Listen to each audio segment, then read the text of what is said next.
नमस्कार. मी राजेश वासंती साबाजी केळुसकर पुन्हा एकदा आपल्या भेटीसाठी आलो आहे. वास्तवावरती बोलू काहीतरी या शृंखलेमधली आणखीन एक चलचित्र, आणखीन एक व्हिडिओ मी घेऊन येतो आहे. चर्चा खूप करायची आहे. बऱ्याचशा गोष्टी माझ्या तुमच्यासमोर ठेवायच्या आहेत आणि ते वास्तविक असतील, वास्तवावरती असतील. त्या विषयावरती जे काही विषय मी घेणार आहे त्या विषय वास्तवाला निगडित असतील.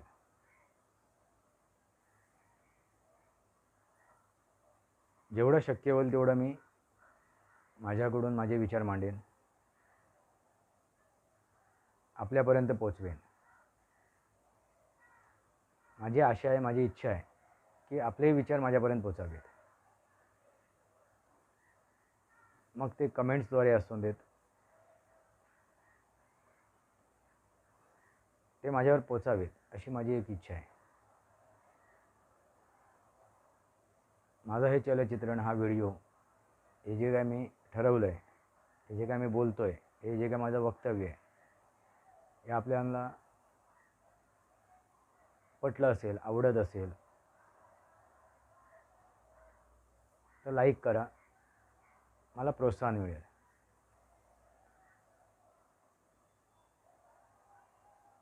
अनेक विचार मला तुमच्यासमोर ठेवता येतील, मांडता येतील. तुमच्याही प्रोत्साहनाची मला आवश्यकता आहे. जर आपण चर्चा केली वैचारिक पातळीवरती, भले मी तुमच्याशी समक्ष नाही चर्चा करत आहे, पण अप्रत्यक्षपणे मी तुमच्यावर चर्चाच करतो आहे. मग आपले विचार माझ्या विरुद्ध असू शकतील, माझ्या विचारांशी सहमत तुम्ही नसाल, असला तर अतिउत्तम, नसला तरी अतिउत्तम. नसला तर कदाचित बऱ्याचशा गोष्टी माझ्यापर्यंत पोचतील, माझ्या कमतरता दूर होतील. बस. म्हणजे आपण ज्यावेळी चर्चा करू, विचार विनिमय करू, एकमेकांसमोर आपले विषय मांडू, ठेवू, त्यावेळी त्याच वेळी प्रश्न सुटतील, तुमचे आणि माझेसुद्धा.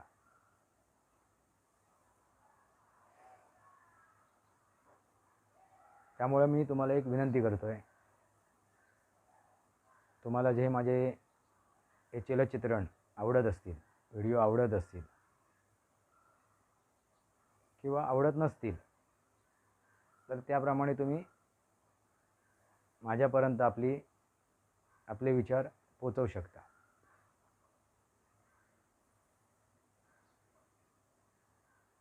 ह्या व्हिडिओला तुम्ही सबस्क्राईब करा,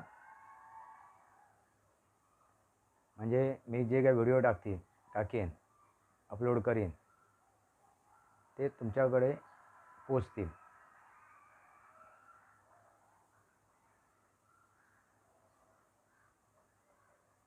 आपल्या प्रोत्साहनाची मला आवश्यकता आहे. आज जो मी विषय घेणार आहे तो देशासंदर्भात आहे, स्वातंत्र्य संदर्भात आहे. आपल्याला स्वातंत्र्य मिळवले की दिले गेले, हा सर्वसामान्याला पडलेला प्रश्न आहे. आता कंगना रनौत हिचे जे वक्तव्य असेल, तिचं वक्तव्य तिच्याकडे, कदाचित ते वक्तव्य टोचली असतील, पण रास्त आहे माझ्या मते तरी. तिची बोलण्याची शैली, ते मांडण्याचा प्रकार कदाचित चुकीचा असू शकेल तुमच्या नजरेत, पण तिची व्यथा, तिचं दुःख तिने व्यक्त केलं.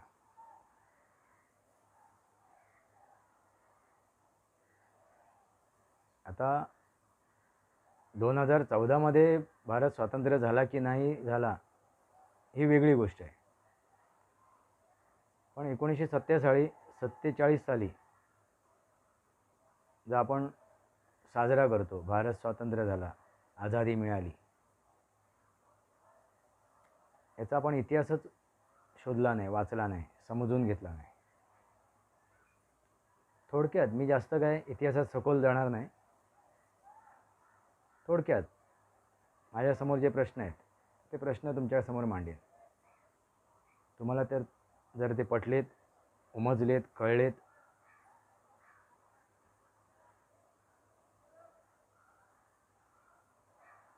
तर तुम्ही धन्य असेल. तुम्ही तुमची प्रतिक्रिया नोंदवू शकता. माझ्या विचारामध्ये, माझ्या ज्ञानामध्ये भर घालू शकता. म्हणजे अशीच जर चर्चा होत राहिली तर आपण हे जे पडलेले प्रश्न आहेत ते एकदा त्या प्रश्नांचा सोक्षमोक्ष लावू शकतो. ते निरंतर आणि चिरंतर जिवंत राहणार नाहीत, असं माझं मत आहे. प्रत्येक काही महिन्यानंतर, काही दिवसानंतर, काही वर्षानंतर तेच प्रश्न जर उपस्थित होत असतील तर त्या प्रश्नांचा सोक्ष-मोक्ष लावणं गरजेचं आहे, असं मला वाटते. कारण त्यामुळे काय होते, त्याचा समर्थन आणि विरोध याच्यामुळे, दोन्ही गोष्टीमुळे आपल्या देशाची प्रतिमा मलिन होते. मग जो जसं घेईल तसं त्याच्या प्रतिक्रिया निर्माण होतात. आणि हे सतत होत राहणं माझ्या मते चुकीचं आहे. म्हणून आपण जेवढं शक्य होईल तेवढं लवकरात लवकर चर्चा करून अंतिम निर्णयापर्यंत यावं, असं माझं मत आहे. आता माझ्या अभ्यासानुसार, माझ्या विचारानुसार, माझ्या माहितीनुसार मला असं वाटते की हे जे स्वातंत्र्य आपण मिळवलं नाही, मला असं वाटतं ते मिळवलं नाही. आम्हाला दिलं गेलं. सरळ साधा विषय आहे. इंग्रजांनी आपल्या मुद्द्यांवरती हा आपल्याला दिलेला आहे.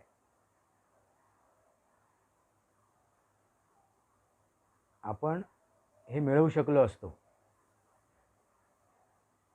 ही जी आझादी आहे आपण मिळवू शकलो असतो आपल्या हिमतीवरती, आपल्या ताकदीवरती, आपल्या क्षमतेवरती. पण ज्यावेळी हे मिळण्याची वेळ होती त्यावेळी अशा काही लोकांनी त्याच्यात हस्तक्षेप केला आणि ते मिळता राहून गेलं. मी 47च्या अगोदरची गोष्ट सांगतोय. नेताजी सुभाषचंद्र बोस यांनी जी चळवळ, यांनी जे निर्णय घेतले होते, यांनी जी आझाद हिंद सेना स्थापन केली होती, तिला जर समर्थन मिळालं असतं भारतीयांचं तर कदाचित पूर्वीच आपण स्वातंत्र्य झालो असतो आणि ते स्वातंत्र्य मिळवलं असतं. ते इंग्रजांनी आपल्या अटी, कायदे, नियम ह्याच्यावर नाही दिलं असतं आपल्याला.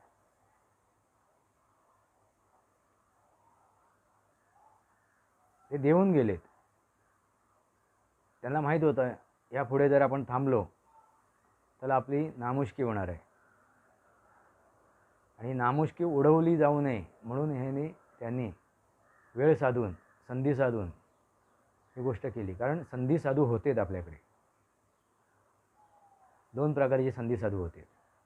एक राजकीय संधी साधू, याला आपलं राजकीय अस्तित्व निर्माण करायचं होतं, आणि एक आपलं नामनिर्देश, आपलं नाव विख्यात होण्यासाठी. एक व्यक्ती राजकीय उद्देशाने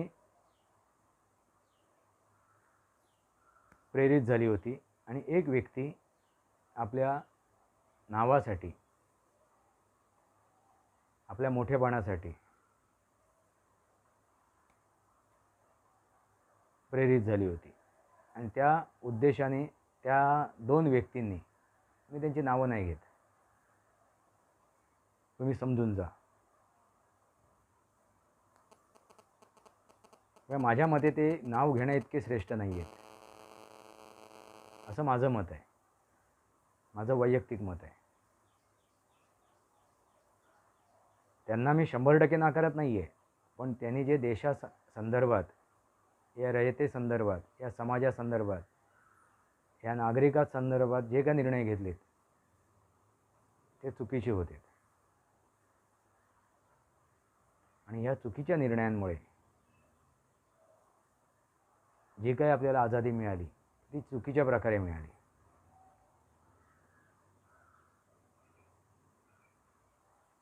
जो आपला दुश्मन आहे तो आपल्या अटी ठेवतोय. म्हणजे किती दुर्दैव आहे. तो आपले नियम ठेवतोय. आपल्याकडे कायदे तज्ज्ञ असून सुद्धा, कायद्याचा अभ्यास असून सुद्धा, अभ्यासक असून सुद्धा आजही वर्तमानात आपण इंग्रजांनी नेमून दिलेल्या कायद्यानुसार आपण चाललो आहे. कितीतरी कायदे, म्हणजे माझ्या मते तरी 99% कायदे हे इंग्रजांनीच आपल्याला देऊन गेलेले आहेत आणि तेच कायदे आपण पुढे चालवतोय. काँग्रेसची स्थापना ही मुळातच एका इंग्रजाने केलेली आहे. यातच सर्व आलं. त्याचा उद्देशच तो होता, लोकांना भ्रमित करणं की एक संघटना तुमच्यासाठी काम करते, ती म्हणजे काँग्रेस. ती कोणाची आहे, कोणी निर्माण केलेली आहे, कोणी जन्माला घातली आहे, तर इंग्रजांनी, यांच्या विरुद्ध आम्ही लढतोय. म्हणजे यासारखं दुसरं दुर्दैवच नाही आहे ना या देशाचं. हे आपण समजूच शकलो नाही. काँग्रेस हा पक्ष जो स्थापन केला त्याचा निर्माता, त्याचा अध्यक्ष हा इंग्रज होता. यातच सर्व प्रश्नाचं उत्तर आलं की स्वातंत्र्य आपल्याला कसं मिळालं आणि ह्याचे जनक कोण आहेत या स्वातंत्र्याचे.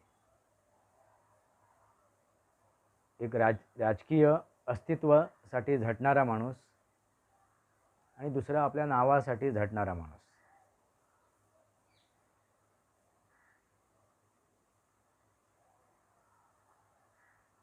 मग ज्यावेळी इंग्रजांनी हे जे काय आपले कायदे, आपले कानून, आपले नियम, आपल्या अटी आपल्याला मान्य करायला भाग पडलं आणि नंतर आपल्या हातात त्यांनी या देशाचे सूत्र दिले. आणि देताना त्यांनी एक गोष्ट आवर्जून केली, ती म्हणजे फाळणी. कशावरती? तर जातीवरती, धर्मावरती. हिंदू मुस्लिम म्हणजे तिसरी व्यक्ती त्याच्यात होती, ज्याला फाळणी हवी होती, ज्याचा राजकीय उद्देश होता. ती तिसरी व्यक्ती त्याने पाकिस्तान निर्माण केला.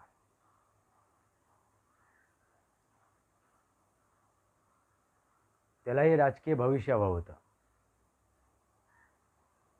म्हणून त्याने ती मागणी केली. हेच दुर्दैव आहे या देशाचं. मग तुम्हीच मला सांगा, हे आझादी, हे स्वातंत्र्य आम्ही मिळवलं का? नाही, आम्ही नाही मिळवलं. ते मिळवण्यासाठी लाखो स्वातंत्र्य सैनिकांनी, नागरिकांनी आपल्या प्राणाची आहुती दिली. त्यांचा हा अपमान आहे.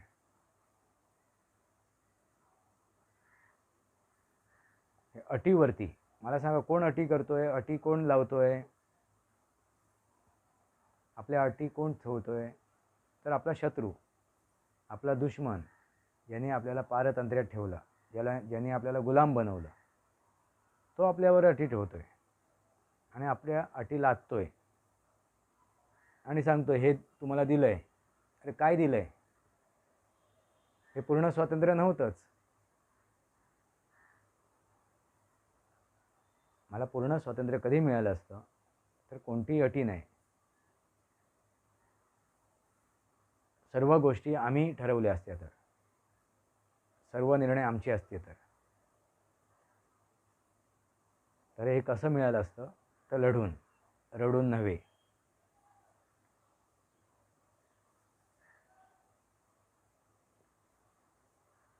साधी एक गोष्ट आहे. आपण म्हणतो रामाने रावणाला मारलं आणि गौतम बुद्धांनी उंगली मारायला ज्ञान देऊन त्याच्या परिवर्तन आणलं. पण इथे दोन भाग आहेत, दोन प्रकार आहेत, दोन विचार आहेत, दोन आचार आहेत. रावणाला रामाने अगदी शेवटपर्यंत संधी दिली. परत राम आणि रावण हे दोघे विद्वान होते. रावण तर खूपच विद्वान होता, पंडित होता, आणि असं असताना त्याला योग्य अयोग्य कळत असतं. कळत असताना त्याने केलेल्या चुका होत्या आणि तो मान्य करायला तयार नव्हता. तो अहंकाराने ग्रस्त होता, तो स्वार्थाने ग्रस्त होता. म्हणून शेवटी नाइलाजास्तव त्याचा वध करावा लागला. कारण अशी वृत्ती, असे विचार शेवटी संपवणे गरजेचे आहे. याच्या विरुद्ध उंगली मार हा नासमज होता. आपण हे कृत्य का करतोय हेही त्याला समजत नव्हतं, फक्त कृत्य करतोय. तो अज्ञानी होता, म्हणून त्याच्यात परिवर्तन घडले. ज्ञानाचा साक्षात्कार त्याला झाला आणि परिवर्तन घडले. दोन ठिकाणी या दोन विभिन्न गोष्टी आहेत. तसंच आहे. मग रावणाच्या जागी हे इंग्रज होते. रामाने काय रावणाची अटी मान्य केलेत का? जर रावणाच्या अटी मान्य केल्या असत्या आणि रामाने सीतेला घेऊन गेले असत्या, मग रामाच्या सामर्थ्याची, त्याच्या सत्याचा, त्याच्या योग्यतेचा विजय असता का? नाही. अटी कोणाच्या मानायच्या? अटी कोणाच्या स्वीकारायच्या? जर तो योग्य असेल. अयोग्य व्यक्तीच्या, अयोग्य परिस्थितीच्या अटी मानू नयेत. आणि अटी त्यांनी का लादल्या? स्वार्थासाठी. आजही इंग्रज आपल्यावरती इनडायरेक्टली राज्यच करत आहेत. आजही आपण त्यांच्या अधिपत्याखाली आहे. सखोल विचार करा आणि मग ठरवा. थोडासा तुमच्या विचारालाही मी चालना देऊन जातोय. सगळ्याच गोष्टी मी ठेवत नाही आहे, तुमच्यासमोर मांडत नाही आहे. तुम्हीही विचार करा. सखोलमध्ये परत आपण ह्या विषयावरती बोलू शकू, पण मला तुम्हाला थोडंसं विचार करायला लावायचं आहे. हे जे काय मी बोलतो हे काय माझं वक्तव्य आहे, यात किती तथ्य आहे,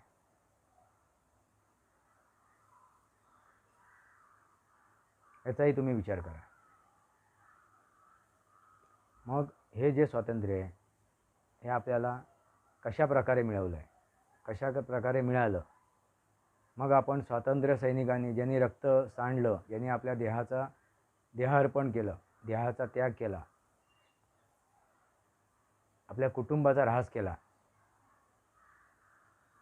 अशा स्वातंत्र्य सैनिकांचा, लाखो स्वातंत्र्य सैनिकांचा, ज्यांचं नामनिर्देशही नाही आहे, त्यांचा उल्लेखही नाही आहे, ज्यांना सामान्य गणलं गेलं, पण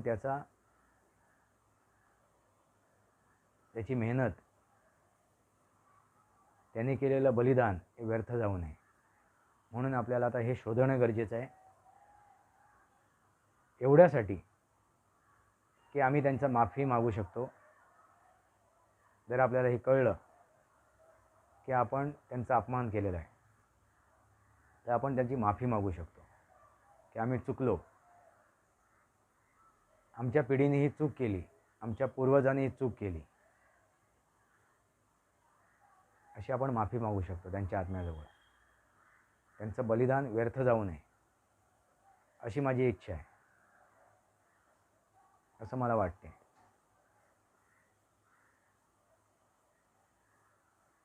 असे महान स्वातंत्र्य सैनिक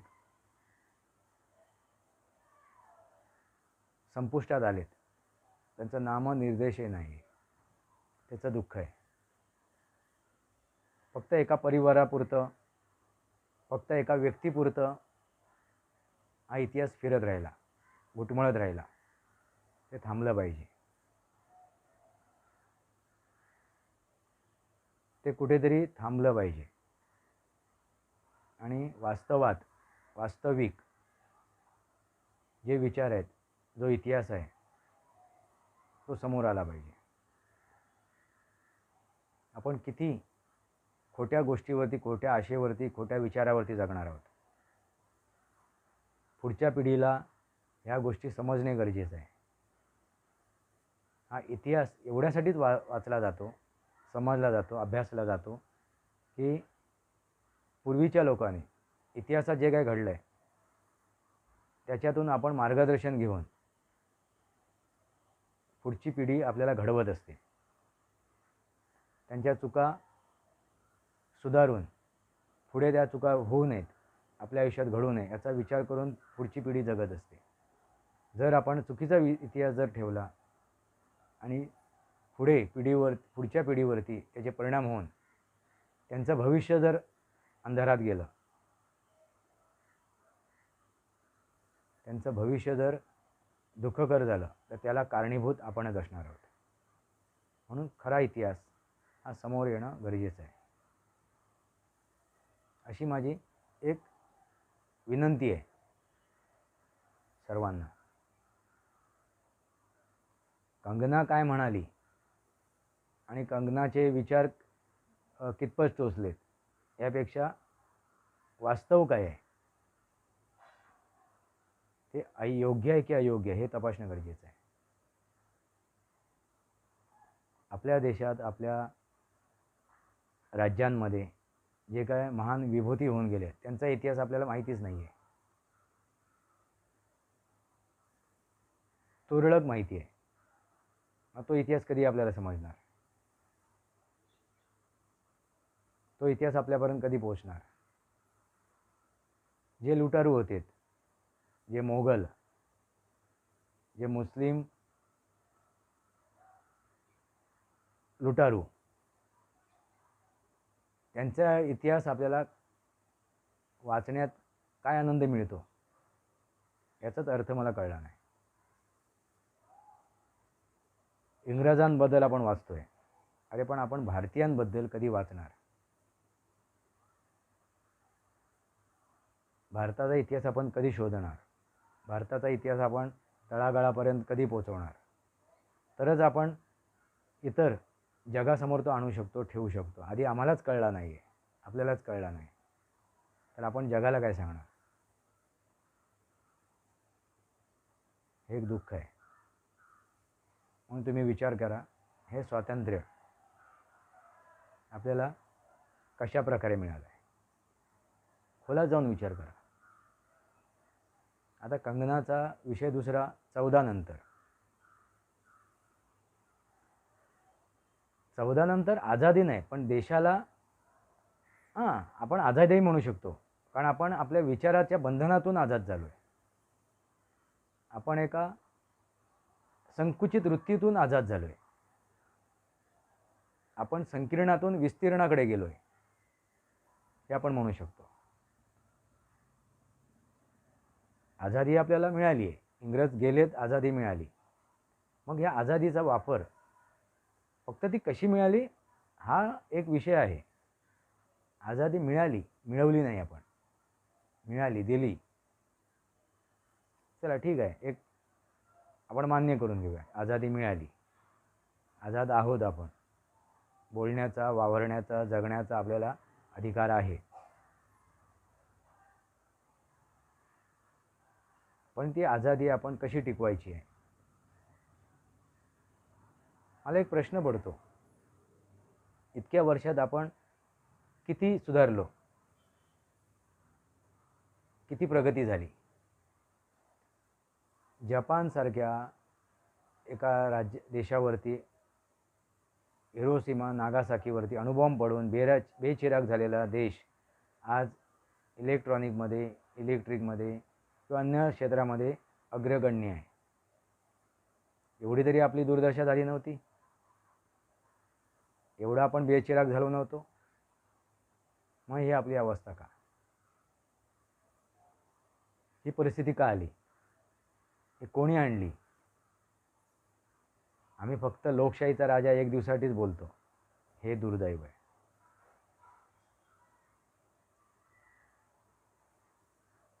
आम्ही लोकप्रतिनिधीला डोक्यावर बसवलं, ही आपली चुकी आहे. तो नोकर आहे हो, तो सेवक आहे, हे आपण विसरलो. काय नेहरूने केलं, काय मोदीने केलं, काय इंदिरा गांधीने केलं? काय मेहरबानी केली का? त्यांचं ते कर्तव्य आहे. कशाला छाती पिटायची यांच्या नावाने? मग कोणी असो, तो पंतप्रधान असो, मुख्यमंत्री असो, आणखीन कोणत्याही कोणत्याही प्रकारचा मंत्री असो, कोणत्याही खात्याचा मंत्री असो,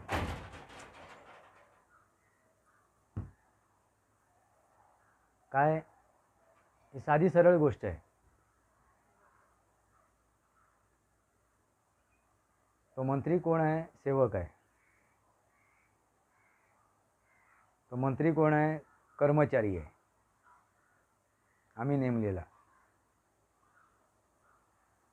मग त्याला डोक्यावर बसवू नका. त्याने केलेल्या कार्याचं समर्थन करा, त्याची पाठ थोपटा, ते मान्य आहे मला. वा, छान, मोदींनी छान केलं.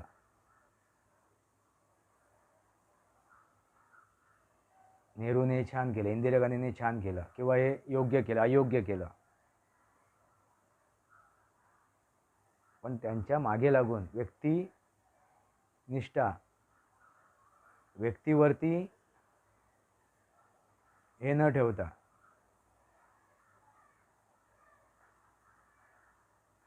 व्यक्तीचं समर्थन न करता तुम्ही त्याच्या कार्याचं समाधान करा. मी बऱ्याचशा व्हिडिओमध्ये माझा परत हा विषय मी मांडतो आहे. आता आपण काय म्हणतो आहे, कुठल्या विषयाकडे आहोत? तर देश स्वातंत्र्य. बघा, विचार करा, ठरवा आणि निर्णय घ्या. हां, दुसरा विषय, कंगना. मग 14 नंतर हे घडलं. काय घडलं? तर देशाला आपली ओळख झाली, जी नव्हती, यापूर्वी नव्हती.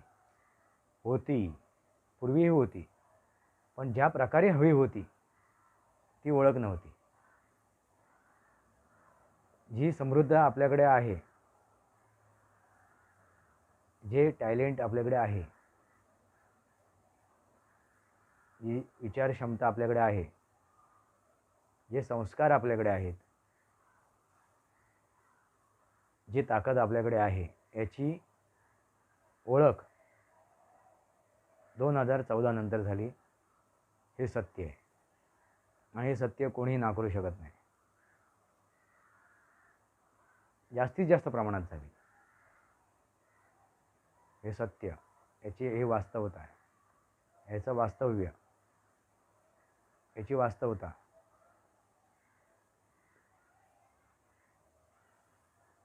हे तिला म्हणायचं होतं. तिचा बोलण्याचा उद्देश अशा प्रकारचा होता. त्यामुळे कंगना काय म्हणाली यापेक्षा आपल्याला काय समजून घ्यायचं आहे, काय अभ्यासायचं आहे, काय शोधायचं आहे, याच्यावरती जास्तीत जास्त आपण विचार केला पाहिजे. तिच्या बुद्धीप्रमाणे तिने वक्तव्य केलं, म्हणून तिच्या बुद्धीच्या मागे किंवा त्या व्यक्तीच्या मागे लागण्यापेक्षा ती काय बोलली त्याच्यावर आपण विचार करूया. आणि तिने आव्हानही केलं आहे ना, तुम्ही मला खोडून दाखवा, मी म्हणते त्याच्याबद्दल मी घेतलेला मान सन्मान आहे तो परत करेन आणि देशाची माफी मागेन. मग तिचं आव्हान स्वीकारा ना तुम्ही. सरळ साधी गोष्ट आहे. जर तुम्ही आव्हान स्वीकारू शकत नाही याचा अर्थ तुम्ही ते मान्य केलं तिचं म्हणणं. शिव्या देऊन तिच्या बद्दल गलिच्छ वक्तव्य करून काय साध्य होणार आहे का? तुमचीच तोंड दिसणार आहेत, तुमचेच विचार दिसणार आहेत, तुमचेच आचार दिसणार आहेत, तुमचं व्यक्तिमत्व दिसणार आहे.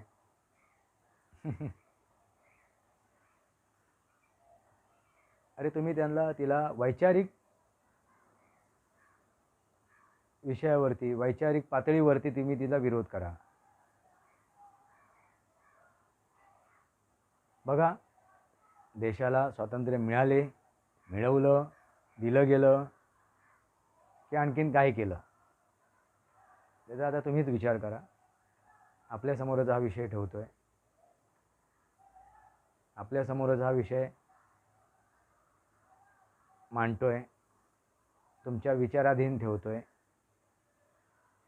आणि मला कळवलं, माझ्यापर्यंत तुमचे विचार पोचलेत तर अतिउत्तम. वंदे मातरम. भारत माता की जय.